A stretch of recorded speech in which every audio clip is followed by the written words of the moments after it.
High school can be the best and worst 4 years of a person's life, especially that of an adolescent. What was once a system to prepare students for future success has become a competitive battleground, pushing kids to be unrealistically perfect in order to get into a good college.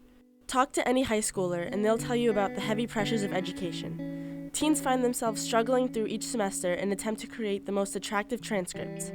In some areas of the country, 1 in 5 teens report being clinically depressed due to stress and overexertion. Naturally, students find shortcuts and ways to get themselves ahead of the school system, and in this way, they are cheating.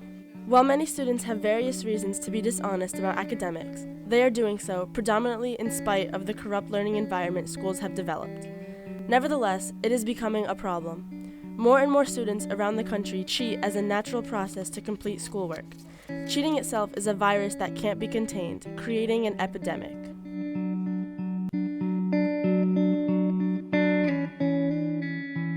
I do it for my humanities classes, not my math and science classes because those are hard to cheat in.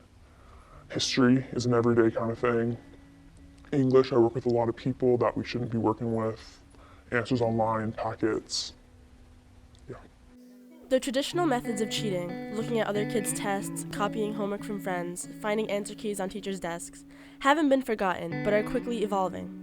Students in the 21st century keep cell phones on their person at all times, opening up both pathways of learning opportunities and roads of academic fraud.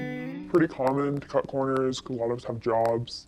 So one person might send the answers around, we nominate a person to do all the work, and then they get the free pass next time. So it's a big collaborative group thing. Kids have formed new ways to cheat through technology.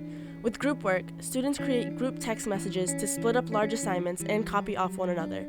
Each student is responsible for undeniably less work, while ultimately resulting in completing assignments. For an overworked student, it seems like a win-win. Kids are also able to secretly use phones during tests to not only look up certain answers, but copy off test answer keys identical to the exams in front of them. The internet has made teaching resources available to anyone with an electronic device, further tempting kids to fall into cheating patterns and unknowingly contract the disease. Social media is also beginning to house some of the most crafty and sly methods of cheating. Any teen could be browsing social media websites such as Twitter, Facebook, and YouTube to find posts describing how to hide cheating from teachers during class. Some of these methods include writing notes on a water bottle label and crafting a pencil capable of holding notes.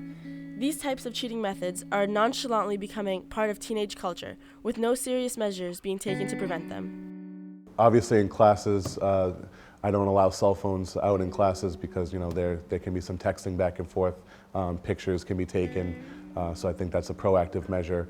Reading the details of the work and if you see something, getting to know the student's writing style, and what they've offered to you for the entire year and kind of seeing things that aren't consistent with what you've seen in the class.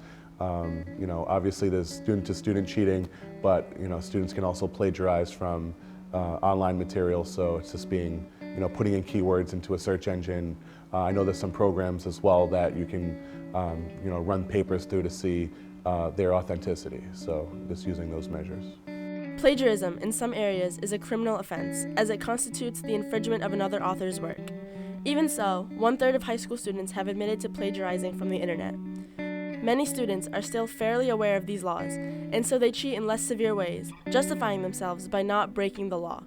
If you're cheating, if you're not completing your own work, if you're not studying to be prepared for a test, if you're not keeping up with long-term assignments and you're finding a quick way to accomplish the task and just essentially check it off the list by using other people's work, whether it's online, like I said, or using other kids' work and turning it into your own work, it's all in the scholastic dishonesty. It's not your original work. Are there consequences? Yeah, there are consequences, because the reality is, for our college-bound kids, if they pull these stunts in college, the consequences are going to be much more severe than a long detention. This is how the modern high schooler is now preparing for their future. In many ways, kids cheat themselves and the school system. This leaves us wondering how the world is going to look like in the coming generations. What kind of standards are being set for the future? These trends of failing integrity leave schools, students, and society bereft of character. But more importantly, who is really being cheated?